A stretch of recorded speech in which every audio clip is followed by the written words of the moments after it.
Welcome to Scrambled, your space for fertility, owning your 30s, and the scramble that makes it all worth it. Welcome back to the podcast. Today on Scrambled, we're joined by truly a special guest, Dr. Keri Bergin. Keri has an impressive 15 years of fertility care experience. She's a reproductive endocrinologist and infertility specialist working in sunny California. Through her dedication to advancing reproductive medicine, she has researched and published work in leading journals and presented at national conferences. She's passionate about providing supportive care to all of her patients and has a special interest in supporting LGBTQIA+ family building. Dr. Bergin, welcome to Scrambled. Well, hello. Hi, guys. Thanks for having me. We're so excited to have you. So basically for us, starting this podcast was a bit of a passion project, probably more from Alyssa's side as someone who experienced utilizing like IVF and fertility preservation and feeling like there was a bit of a lack of resources, and that kind of escalated to us having like different conversations, having some wines and deciding what the hell, like maybe we're the people to kind of talk more about this and give people a bit of a platform to come and listen to. And so we were like chatting about different areas that we wanted to cover. And it feels like when you think of IVF, for most people, they kind of think like, oh, IVF, infertility, or maybe egg freezing, like preserving fertility. But there is like this whole other cohort of people that access IVF, maybe to help them grow their families. And so we kind of wanted to like utilize your expertise and have you talk to us about like the LGBTQIA+ community, how they can access IVF, and like what inclusive fertility care means in practice for these people. Okay, great. Well, first, I'll say you're right. There's always like not enough resources and information out there in general. And even though there is such a growing field of resources, like there's more podcasts, there's more things on Instagram, there's still so much like misinformation to combat. Also, like there's not always something for everyone. I just feel like you're always looking for the right podcast or the right episode that's going to talk about the thing that you're interested in and like who you're going to connect with. And so I feel like you guys could be that, for a lot of people, because you have such interesting backgrounds and experience. So LGBTQ fertility care is, I think, a really unique topic and a unique kind of group of people that often need help building their families. And I think that that is part of what makes them unique is you need kind of a third party in general in a lot of cases of LGBTQ family building. So unfortunately, that means they often have to turn to reproductive health specialists in order to seek that care and get connected. What would be someone's initial first step? Someone who's wanting to explore family building and feeling overwhelmed on where to begin? I think a lot of people do start talking to a lot of women or people with ovaries, uterus, start talking to their OBGYN about it. But I think it's never kind of too early to see a reproductive endocrinologist and fertility specialist to understand all the different moving parts that come into play. Because, like I'm saying, there are these third parties, whether that be a surrogacy agency, donor sperm, donor egg, adoption. And so there's a lot of different routes to go, and kind of having a team behind you at a fertility clinic who has extensive experience in third-party reproduction can just take a lot of the weight and stress off you. Like I feel like they're able to help be like, this is the thing that's most important to do first. Let's at least start with this step and kind of make the path a little more clear. Yeah.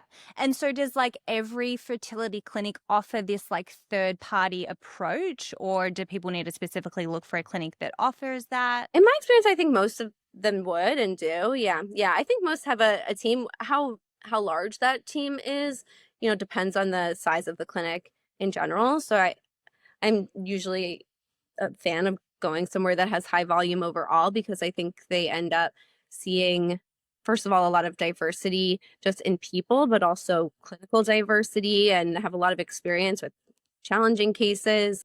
Those are often the practices I feel like that have the most robust resources and most connections are some of these like higher volume centers.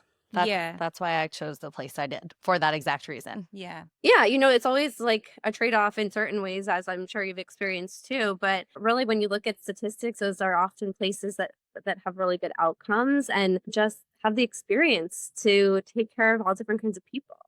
I think maybe also it's important for people to know that like their first consultation doesn't mean that's a done deal. Like some people Mhm. feel more confident in meeting different practitioners. So I guess obviously looking at statistics, but maybe just like vibing with different doctors and things that they feel like it's a bit more of a comfortable process could be an option for people as well.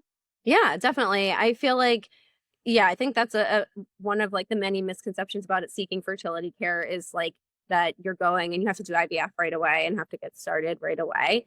And obviously, Ashley, we know we see them like, so many patients that are just coming for information and put things on hold for a while, but at least you're kind of gathering that information and know what steps it could take to get there and what your timeline could be because especially for people who need to involve third party reproduction, that can be a longer process depending on what what you really need.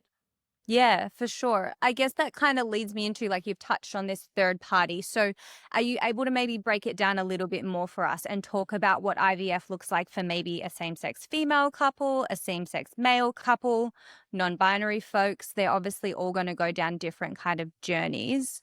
Could you maybe try and break that up for us a little bit in those three categories? Yeah. And it sounds really kind of classic maybe to say like it depends what sort of organs you're bringing to the table and what kind of gametes you're bringing to the table. And that's really what's going to guide what options you have and what direction you have to go. For a person or a couple that have ovaries and a uterus and need to order donor sperm, they have the option of also doing just inseminations, right? Like as if they were sort of trying on their own at home, like a heterosexual couple. So Hmm. a lot of people will feel like that's a good first path for them. What does that mean? So that means like timing when they're ovulating and then putting the sperm back into their uterus around the time of ovulation. Naturally without the injections and everything. Yeah, yeah. And I'll say some people certainly do this at home and they do home inseminations. And there's different ways that that can look too.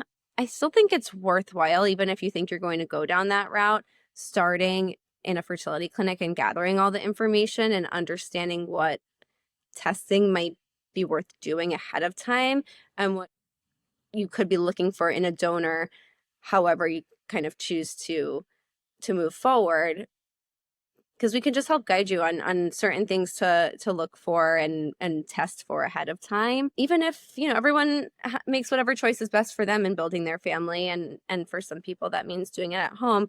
It just might be understanding some of the risks involved of not doing some testing beforehand or of doing using donor sperm not through a bank and some of the like legal and clinical issues with it. Yeah. So a fertility specialist would just be able to sort of guide you through that a bit better, I suppose, to give you like all of the tools and knowledge you need to know to be able to do it. Yeah, yeah. Like for example, just coming in and understanding that testing. So like first off, thinking about genetics. So like whether you're a carrier for any genetic diseases, because you have the opportunity, especially to in this situation, to choose a donor. So to lower your risk of passing on two copies of a genetic disease, one from you and one from the donor, and that should affect what donor you end up choosing because you're able to not pass down medical problems. So I think doing genetic testing is really important first step.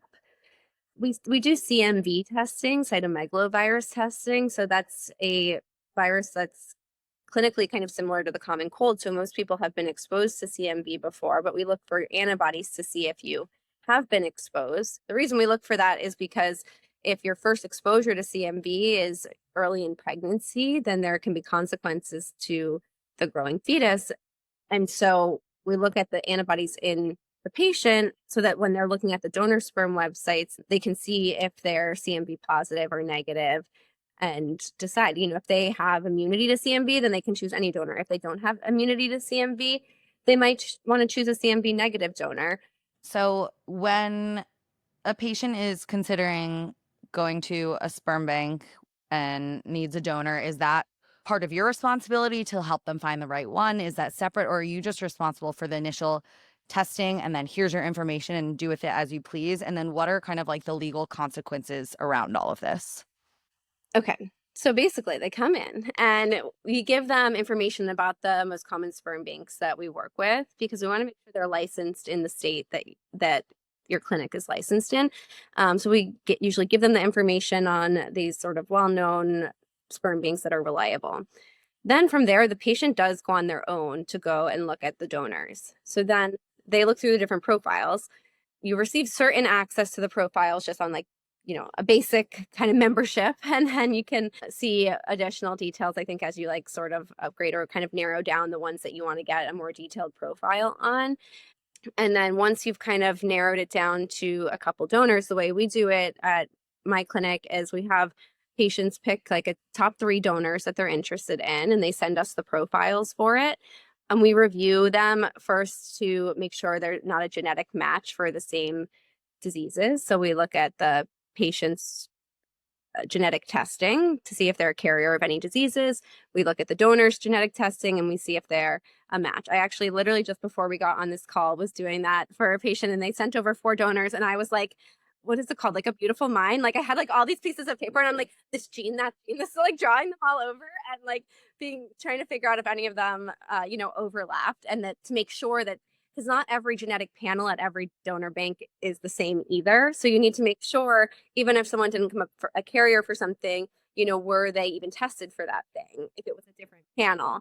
So, you kind of have to make sure they're not a match. To make sure they are a match, you make sure they're not a match first. And so we kind of, as the physician, do the first pass of that. And then we do have them do a genetic consult appointment once they've kind of narrowed it down based on our first pass. And maybe they have the genetic counselor review 1 or 2 of their donor options with them to go into more detail about the family history and the genetics, and just make sure. It's the same process for an egg donor, I'm assuming. Yeah, same process for an egg donor. Yeah. And, clinics do egg donation differently. Some have their own internal banks. So sometimes that can be a little different versus using frozen egg bank. Yeah, sure. And so that goes for donor eggs, donor sperm. So regardless of what people are needing to use, they're all important screenings that need to be done. Yeah, and same goes for gestational carriers. And I know there's always confusion around the terminology gestational carrier versus surrogate. And so really gestational carrier is the proper terminology to use. Kind of classically and historically, a surrogate is someone who is both donating their eggs and carrying the pregnancy. And surrogacy is not really legal actually in the US. We don't do that kind of classic version of surrogacy because it becomes complicated at the time of delivery. Okay, so essentially you're saying if someone needed to use a gestational carrier, which might be known in the community as a surrogate, that person is the carrier of somebody else's egg and sperm that's become an embryo. They don't have any genetic link to that. Yep, exactly. So they always need to be gay men coming in, gay male couples, or 2 people that have testes and sperm coming in and wanting to build their family. It's challenging because they do need to get those 2 different parts separately. They might have someone in their life willing to do one thing or the other, but they can't have, one person in their life that's going to, donate their eggs and carry the pregnancy, at least not with a clinic. Yeah, I mean, we were going to touch on that. So I guess we're in that realm of the world right now. We were going to talk to you about what are the legal ramifications for people that maybe use donor egg, donor sperm, gestational carriers. So it sounds like it depends on what you're utilizing as to what legal, I guess, stipulations there that you're governed by. Yeah, you're so right. It depends on what you need and what you're using. I would say the kind of, I don't know, the thickest layer of legal stuff happens around what we would say as surrogates, because of that carrying of the pregnancy and delivery and just some of the decisions that might have to be made along the way. And so we definitely very much rely on the surrogacy or gestational carrier. I'll just use the term surrogacy sometimes because that's sort of the lay term for it. But so we definitely rely on the surrogacy agencies to help navigate a lot of the legal things. Each party needs to have their own legal representation who has their best interests in mind. And there is a big contract that's created. that goes a lot into detail about sort of anything that can come up in the pregnancy and delivery and how they might handle things. At the end of the day, a gestational carrier is their own person. They have the rights over their body. And so of course they, have the right to make choices that they're comfortable with. And that's why that process of finding a good fit and working with a good agency and trusting the agency and the gestational carrier is so important and can definitely be one of the things that take the longest amount of time. Okay, sure. So if people do need to potentially use that as an option for them to be able to become parents, how do they find these agencies? Is that supported through their fertility clinic, or should they be looking for them before they go and see a fertility specialist? Like, what's that process? Yeah, usually through the fertility clinic, through that third party reproduction team, they'll give them a list of the agencies they work with most or that they've had good experiences with. But of course, you can always look online and, talk to people, find groups and see what experiences people have had before. There's a conference that comes to a lot of different states, but it was in New York recently called Men Having Babies. But they do talk about some of the financial aspects and some of the legal aspects. And there are a bunch of agencies there with booths and providing a bunch of information. Does insurance ever cover this type of situation? I'm not sure. Times are changing. And so staying hopeful that third party reproduction is going to keep growing. Their ASRM, the American Society for Reproductive Medicine, years ago changed the definition of infertility to not only include heterosexual couples who have been trying to get pregnant for X amount of time, but also to include same sex couples or LGBTQ couples who need the assistance of third party reproduction, or single folks as well. So the definition has changed. So that really helps from, we all kind of know that, right? But and do these people have infertility in quotes, right? But sometimes you need to be captured in that definition to hopefully help get access to things through insurance. Yeah, that's such a good point because it's not the primary thing that people think of, I think, but it is so important to have them included in those verbiages so that they do have access to the same sort of care as a heterosexual couple have. Exactly. Basically, you're not going to meet the definition of infertility in the most classic way, but once you start trying through a fertility clinic, I think that it can be really frustrating when you are a same-sex couple or you're someone who needs third-party reproduction and you're having trouble getting pregnant because infertility statistics are still there, even within any community. And so sometimes you think oh, we just need this sperm and that's all we need and everything will be fine. And then the journey can take longer than you expect or go different directions. And I think that's always frustrating.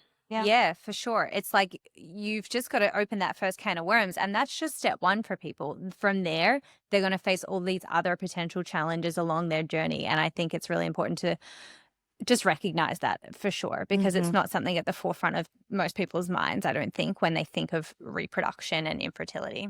Yeah, yeah. And I think people sometimes blow off the idea then that it is the same experience for LGBTQ people going through this treatment because it still is a lot of time, money, energy going through it. And especially when it's not successful. I think that they're inclined to be oh, you just need donor sperm and everything will be fine, like I said. But it's just not always as easy or straightforward as you think it's going to be. So it's good to keep that in mind for yourself, but then also, just for your patients too. Yeah. I mean, we were going to ask you, what do you feel like is the biggest sort of prejudice that exists for this cohort of people? But you've probably just acknowledged it there. They people can think experience infertility as well. Exactly, that they can experience infertility as well, and that it's just as difficult to go through. Can I ask you a little bit more about, we're talking a lot about family planning here, and maybe the end goal for a lot of these people is to become parents.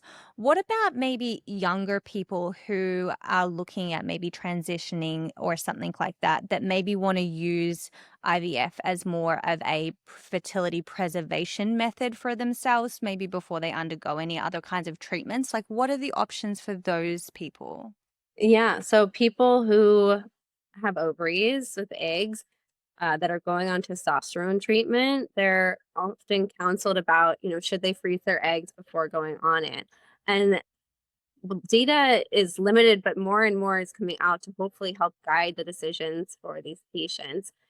At the end of the day, I think the safest option is to freeze your eggs before going on testosterone treatment, but there is more and more reassuring data that coming off of it for a short period of time, or not even coming off of it and just stimulating through the testosterone, that we can still have good outcomes for patients. So I think that there, time will tell if one thing is the best option versus another. But I think it's so individualized too, because depending on the gender dysphoria you're experiencing, whether you can wait or whether you will come off testosterone for, 2 or 3 months to see if you have a better result during an egg retrieval, during an IVF egg retrieval.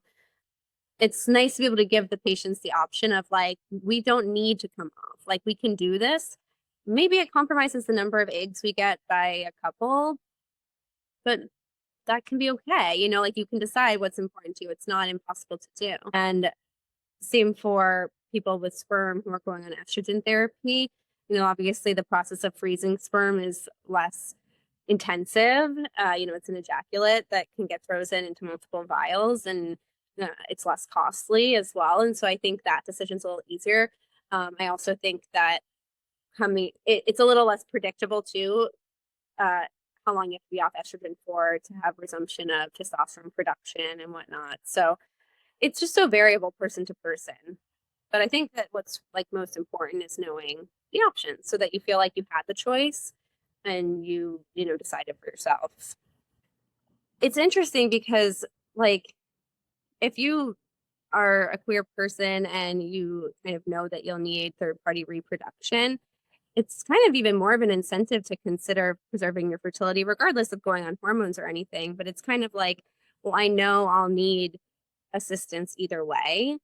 And so I would encourage LGBTQ people to talk to their doctors about it sooner than later if they think that they'll need third party reproduction, because some of the success of third party reproduction has to do with the number of, for example, eggs you have, and obviously the number and quality of eggs goes down over time. So if it's something you'll need in the future, you might as well do sooner than later. Yeah. Yeah. And do you and your wife both go through the egg freezing process? Or you said you froze embryos? We froze embryos, yeah. So I'll tell you a little about our journey of freezing embryos and our donor sperm and whatnot. I always thought we would use anonymous donor sperm, although, the term anonymous is also not real anymore.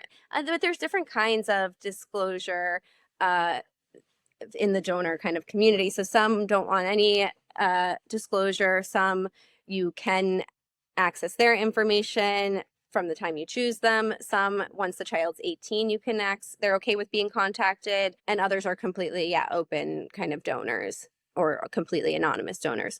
But the idea of being anonymous in this age of like direct to consumer testing, like to see, people are doing 23andMe. So to see like your heritage, it makes it so that people can find each other a lot easier. And so that's definitely something that is being faced by a lot of people right now, as either donors being contacted or as donor conceived children finding out that they were donor conceived through testing and through connecting with half siblings on these websites, and then meeting their extended family, quote quote, that in that way. So I think it's important that we know that anonymous is the word that is used, but it really has its limitations. And in other countries, there is actually no anonymous donation. I don't know about Australia or. Yeah, there's lots of different rules in Australia around it, like even in regards to using like gestational carriers, there's different things like they can't receive financial compensation. There's like, I think probably every state, but definitely across different countries, I think there's lots of different rules. So we're going to try and talk to people from a few different countries to try and cover it as much as we can. They don't allow anonymous donation in a lot of other countries. And there is a push towards making that the reality in the US too. A lot of donor conceived children want the option of contacting their bio donor. And it's certainly best for donor conceived children to know that they were donor conceived. That's very well established, and they should be told this early in life. And there are studies around this, and that they kind of have a better sense of self and identity finding out early that they were donor conceived. Whether they have better outcomes knowing they're donor or not, that is certainly not clear, but just knowing that they might have access to it, I think a lot of people want that option. What did that conversation look like for you and your wife when you had to make that decision? Well, I was kind of thinking, of course we'll use donor sperm. We don't need a man. Like, I don't want this like man in our life, like thinking he's this kid's father. Yeah. Like, we can do this without a man, thank you. But then I don't know, just threw around different ideas, and really I think we were kind of on the same page with that. But then ultimately I had this friend and his husband, these two friends, and they had created embryos using known donor eggs, and they used a friend of theirs donor egg, and they ultimately had a child through surrogacy, and they've now since had 2 children through surrogacy, so that's beautiful. But when we were up there visiting them after their first child was born, we were talking and we were saying, yeah, we think we're going to get started on doing embryo freezing. Now's the time. And they kind of joked like, well, maybe you should use his sperm. And we're like, haha, laughing about it. And then he was like, you're laughing, but like, that's how it started when we had the conversation with our egg donor. We kind of, joked about it and then went home and kept thinking about it. And really the same exact thing kind of happened. We went home and we were like, it really does kind of make sense though, maybe we should consider it. And I think in particular, because this couple had gone through the experience themselves and had children using a known egg donor, they kind of understand the boundaries around the relationships. They understand just the relationship in general and what a gift you're giving to people, but also like, the limitations of things. So yeah, so then we approached them and we're like, we've been thinking about it and maybe we'll take you up on it. Can we borrow that sperm? That is That's so amazing. crazy. I love that. It's kind of, I mean, of course, every single person can make their own decision, but I think for you guys, it's kind of like, we know this person. Like, we know, yeah, I just think that's really cool that. Yeah, there's pros and cons that come along with it. I think that it's normal to worry or wonder, like, what role will they want to have in the child's life and what will that look like? And that's normal to worry about. And it's not right for everyone, but I think for us in particular, especially having these people in our life that had already been through it, like, that was what made it a little easier for us, I think, to make that decision. That's amazing. And then, so do you guys now currently have some frozen embryos? Yeah. So then our donor, came to the clinic and, first of all, they reviewed the results, made sure we weren't genetic carriers of the same things. And then he came to the clinic and had to sign consent forms that, we would be owners of the sperm. And then like the sample, he gets tested for infectious diseases. The sample gets frozen. He repeats his testing 6 weeks later to make sure he's still negative. And then after all of that quarantine of the sperm is done, then we had access to using it. And so Kaylee started, my wife is a little older than me. I like to remind her. And so she went first and did a round of IVF. And so from the second the needle touched her body, my ovaries hurt. I can't walk to work anymore. Like literally day 0. So she went through it first, and then we did a second cycle. So we ended up getting a couple of embryos from her, and then I cycled like a year or 2 later. So very lucky to ultimately have a couple from each of us frozen, just so we have options. Yeah. We would talk about this all the time. Like, just having the options, I think, is really, That's it feels all important. it is. Yeah. It's the options. It's a security blanket. Yeah, totally. And like Kaylee, I think she was maybe 38 when she did her first cycle, and never had known her egg count or AMH or anything. And that your age, everything that comes along with it. But I think you secretly are like, maybe I'll be secretly really fertile, and like that'll be the story. And like she wasn't, but or in terms of numbers, it wasn't like she had this higher than average expectancy. Hard relate. Both of us. Yeah. Yeah. And I think that like it's particularly weird because the number of your AMH and your egg count, it doesn't matter when you're trying to get pregnant on your own, but when you are people that need to use third party reproduction, then it does matter. And it's just an interesting experience because we definitely went into it very much like, oh, we're probably not having a kid. We're just going to freeze some for the future just in case we change our mind. But then once we got started, there were a lot more feelings that come up than you realize. Yeah. Oh, like you don't realize how much you care about it, maybe, or that how much you want that option. Like until you're stimulating and you're like, oh, there's like only a couple, and then you start to think like, wait, like, is this important to me? Like, and like, if we have to do it this way, like, can we even have a child? So you start to all those thoughts start going through your mind. And I think people who do like fertility preservation in general probably feel similarly. You think you're just like doing it for the future and like, oh, it's whatever, just freezing my eggs, just freezing my embryos. Yeah. Some people, have a very blasé mindset about it. But it can bring up a lot of feelings, just feelings that you didn't know you had. And the good thing is when you don't know that you need third party reproduction, you do still have the option of often trying on your own or, trying to get pregnant a different way. I think for LGBTQ people, sometimes that's, it becomes very scary because you're like, this is my only option. And so for those people that are maybe a part of that community, but they maybe are single and they're just getting to an age where they're like, this is something like I want to maybe start exploring. Is it worth them maybe doing testing to find out things like their AMH, or like what would your advice be to those people?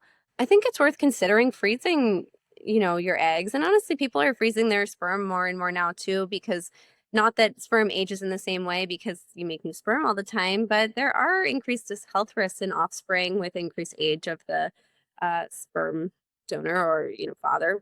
So it's something to consider even for people with sperm, but particularly for people with eggs. I think if it's worth considering, like, especially if you know that you might need to use third party reproduction because of your identity in general, you could consider freezing eggs, or you could consider even choosing a donor on your own. And most people want to choose a donor together, I guess I would say, but it's something to consider at least.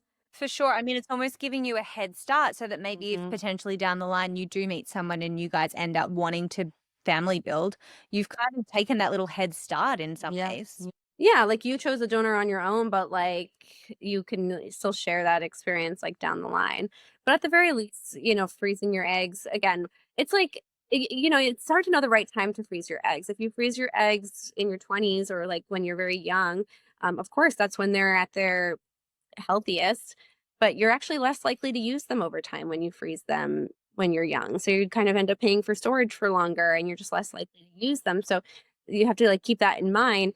But if you know you're not going to start building your family until later in life, then sure, if you're 26 and you have in a relationship and you're getting married next year and you want to start trying by the time you're 30, maybe you don't need to freeze your eggs, right? But if you're, in med school and then you have residency and fellowship and you have this like 10-year journey ahead of you and you don't plan on building your family till you're done and you're going to be over 35, like it's never too early then, right? Like that's kind of a bigger picture of thinking about whether you should freeze eggs in general. And so kind of the same goes for LGBTQ people. I don't think like an AMH level on its own like should make you decide whether you should freeze them or not. I think that whatever it is, it's the highest it's going to be now, and we can't predict the trajectory of it. And so you just need all the information and to decide. Yeah, for sure. Mhm. Can I ask you, I mean, we talked about like same-sex male couples ultimately are probably going to have to look at using a gestational carrier. With same-sex female couples, That was my yeah, question. who Yeah. carries the pregnancy? Like that might be an ignorant way to ask that question. And do you have to carry your own egg in the embryo, or can you carry your wife's embryo?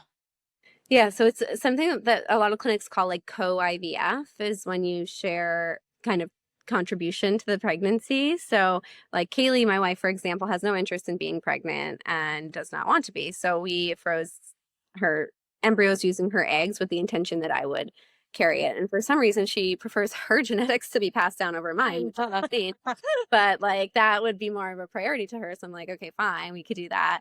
But I froze them anyway, obviously, just in case. But yeah, it can go either way. So you kind of get lucky in that sense that you have two sets of eggs to try with and two sets of uteruses to try with, and you can go in between them. Okay, so ultimately it comes down to the couple's decision and maybe their medical background as well, how they are. Yeah, yeah, and then the other thing being, like, depending who your donor is, some people wanna use a family member, so, like, if like, Kaylee, for example, has a brother, and we kind of, like, threw around this idea, like, should we ask him about it? And in which case, obviously, we could only use my eggs then. And so that just, who you use as your donor can affect, like, whose eggs you use, if you care about the children having a genetic connection or not, and not, so a lot of layers. Lots of layers, which I think is why it's so important to talk to people about where they can go to find out this information. And I Yeah. think coming to talk to a reproductive endocrinologist and infertility specialist is probably the best move because, like, Yeah. in the last, 40 minutes, you've educated us so much. So I can't imagine what it feels like to be a member of that community and just feel so overwhelmed knowing that you do need to access this third party. But, like, what does that look like? So Mhm. maybe it's just as simple as, like, finding a doctor that you can have a conversation with and finding out your options. Completely agree. I think that that's the first step, is having that conversation with a reproductive endocrinologist, understanding what steps need to be taken, and having a good team behind you to walk you through those steps. So if we've got anyone listening that is hearing you and being like, that's my girl, that's my doctor, where can Me? they find you, Keri? Well, I am practicing at Reproductive Medicine Associates of Southern California, so RMA of Southern California. We have an office in West LA and an office in Burbank, so you can find me at either one. And then in the meantime, if you want to follow me on Instagram, I have a handle, Keri Bergin MD, so it's KeriBerginMD.